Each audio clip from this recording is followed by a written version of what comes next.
What's going on, YouTube? It's your boy Dermy Wormy, and I'm coming at you. What's going on, YouTube? It's your boy Dermy Wormy, and Disney is not in a good position whatsoever. It is completely crumbling, and when it stands to their 100-year special movie that was supposed to like help celebrate their 100 years, their 100 years of animation, 100 years of storytelling, 100 years of this, that, and whatever, it ain't doing good at the box office. Again, Wish here got the beauty of having a 5-day weekend over the Thanksgiving weekend, and it didn't pull in anything. As of right now, it is sitting at a $49 million box office for a movie that needs about $700 million just to break even. Yeah, don't you just love when Disney fails? Legitimately, don't you love it? Because in a video from yesterday, and I'll have that link probably up and above, Disney has outright admitted that they have gone against their customers, that they don't care about that they lost their customers, and their values are in a different spot than their usual customers. And they're actually kind of, they had to admit it because their finances are so bad, and they've had so many flops this past year. Well, in regards to Wish, apparently there's some people coming out reportedly, take it with a grain of salt, but I trust the individuals that are that actually help break this information, break this news about it all. But from the Park Place, Disney animators reportedly reveal Wish was a disaster behind the scenes. Yeah, and all this information comes from Chris Gore and Alan Eng of Film Threat. Go check out both of them. I trust Chris Gore. I haven't had a reason to not trust Alan Eng. I disagree with Chris Gore from time to time. I probably disagree with Alan every so often, but for the most part, they're usually pretty accurate on a lot of this information. But let's go through this, shall we? Film Threats, Chris Gore and Alan Eng have some inside info about the making of Wish and why it's so amazingly weak regarding its animation or lack thereof. This is an addition to the story and inserted wokeness, but purely about how downright pale, flabby, and under animated the movie is.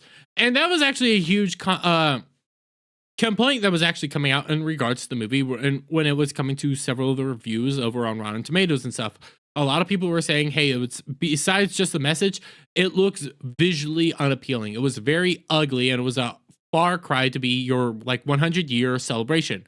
A lot of people were actually coming out, and myself, I haven't seen the movie yet, but just from the still alone, it does not look appealing to the eye. Like, there's issues I can plainly see from this area. As a guy that likes to watch anime and things of that nature, used to actually want to be an animator myself. Yeah, I can see just issues right here and how it looks visually from past Disney movie experiences. Even when they were doing the whole like trailers and stuff and seeing how they moved, it looked a little bit more blocky and kind of stiff, not so fluid that Disney has so fondly been able to show you it bouncing around. Not a huge fan of the bouncing around, but it is a far cry from what it once was. But let's continue. Eng points out things like the choice of framing were done to hide the inability of the animators to depict a horse walking. Basic things like how you failed to do that, I don't know, but that, again, take this with a grain of salt. He referenced one scene where Magnifico rides a horse, doing it all in semi-close-up, probably because the inexperienced, inept animators can't animate a horse's legs and movements believably. Shocking, considering this is supposed to be the commemorative 100 years of Disney animation benchmark movie for the Walt Disney Company. And again, that you can also kind of see it here, just in these stills, like something doesn't look right. This doesn't look like even your more modern day animation style. There's something to the coloring, the looks, just the way everything is kind of framed and positioned. It's not appealing to the eye. And I can't quite tell you what it is, but without actually being able to have you guys kind of get in my brain on this one. But it starts getting better. Legitimately, it does. And Alan was very like on point in his takedown of this whole thing. Honestly, like destroying it solely because of the animation, not just because of the storytelling. But we come down here. After Eng's scathing review, actual animators from inside Disney current and former reach out to Ing and Gore to express their frustration and detailed how the film was changed in the production process from the original intentions. The film was, believe it or not, supposed to be all about the classic Disney theme, when you wish upon a star, but well, the corporate culture at Disney wrapped all of that. Yeah, and we're about to get into some reasoning on why a lot of this happened. Again, take it with a pinch of salt, but I legitimately believe that this is 100% accurate, because I can't tell you why it wouldn't be, because we've been seeing this time and time again on why this stuff is happening, and it's blatantly obvious that when you start hiring people on the base of immutable characteristics, what they look like, who they sleep with, things of that nature, what they identify as, you start diminishing the product, because in the next set of paragraphs, first of all, the pressure from management to hire people based on their sex or ethnicity over talent cause much friction.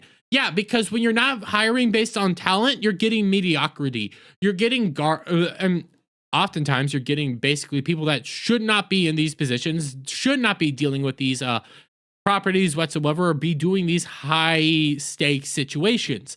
You are getting some of the lower end of the barrel, mid-range to low end of the barrel animators for your 100 year celebration, to help celebrate 100 years of animation.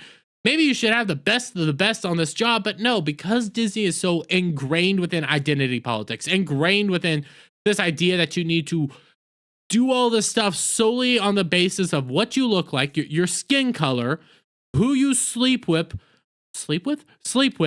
what's in your pants, and dumb things like that, how you identify these very minute characteristics of what makes a person over actual talent. It has given their 100-year celebration movie possibly one of their biggest flops yet, alongside the Marvels. Like, this is a disaster. This was supposed to be a wonderful time. You legitimately should have your best of the best on the job. Doesn't matter what they do. You want the people with the best set of skills, talents, and the people that have proven themselves to be able to do this 100% of the time. But you don't. This is why we get mediocrity. This is why we continue to get people with very little skills in positions that they have no right being in. Not for the sake that they might be black or whatever. For the sake that their skills are garbage. That's why we don't need them in these positions. But moving on. And many of the talented animators of the past, Disney's greats, left in frustration. So you have mediocrity, bottom of the barrel individuals being hired on because of skin color and things of that nature, while simultaneously having your best of the best leaving because they can't be dealing with this. They legitimately can't be hand-holding individuals, maybe dealing with their gripes or whatever, because this is supposed to be a very special movie. No, we can't actually be able to do our work. Leaving behind a culture where the remaining people are being suppressed and are afraid for their jobs. Yeah, because when you hire a bunch of people like this, a bunch of mediocrity, a bunch of just...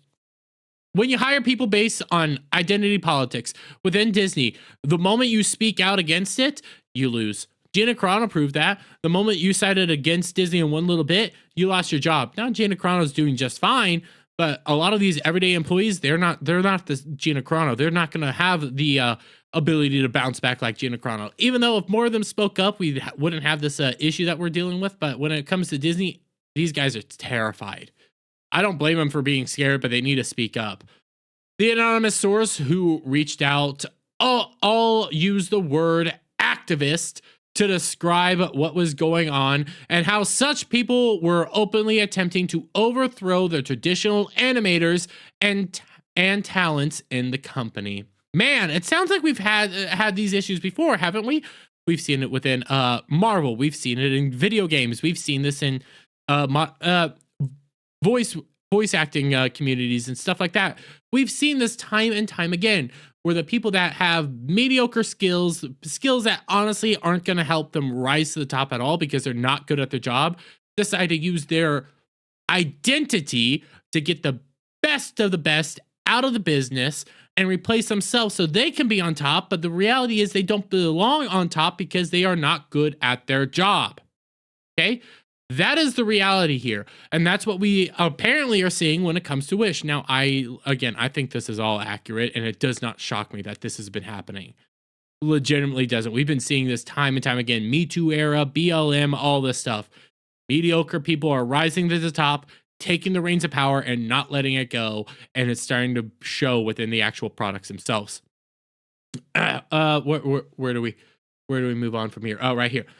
Ng explains that the film's director at the press screening he attended described the main character to the film's composer or songwriter as an activist, which, let's face it, isn't exactly a character attribute that should inspire songwriting in any movie, let alone the Disney 100-year tentpole.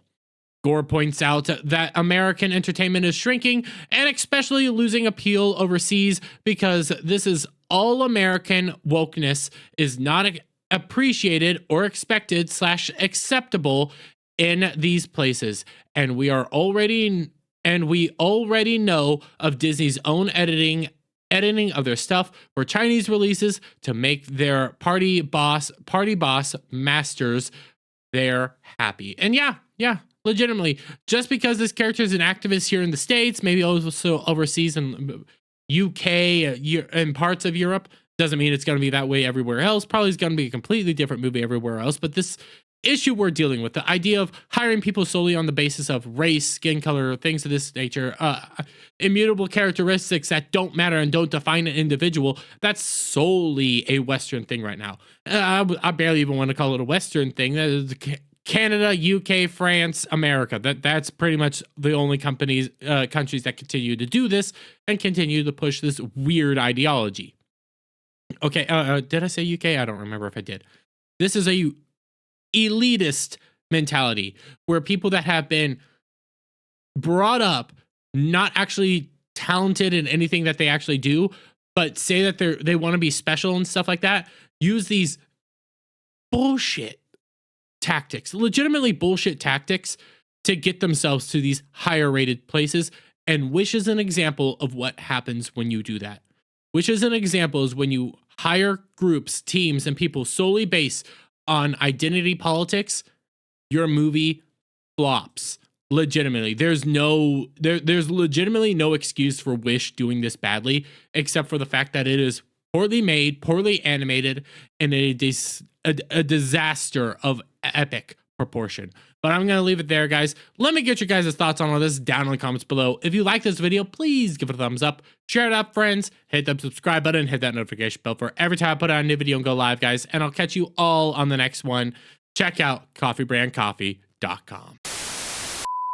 What's going on, guys? Listen, it's Christmas season coming up, and you know what makes great gifts? That's right, Coffee Brand Coffee. Coffee Brand Coffee makes wonderful gifts. And guess what? They don't just have great coffees, teas, and cocos. They also got gear. They got K-Cups.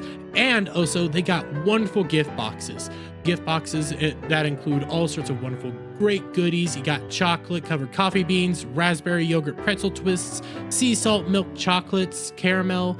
You got chocolate-covered coffee beans, peppermint hot cocoa, spicy and sweet treat mixes, kettle corn pop, premium vacuum travel tumblers, and all sorts of wonderful great stuff that you can get at Coffee Brand Coffee. And these make great Christmas gifts.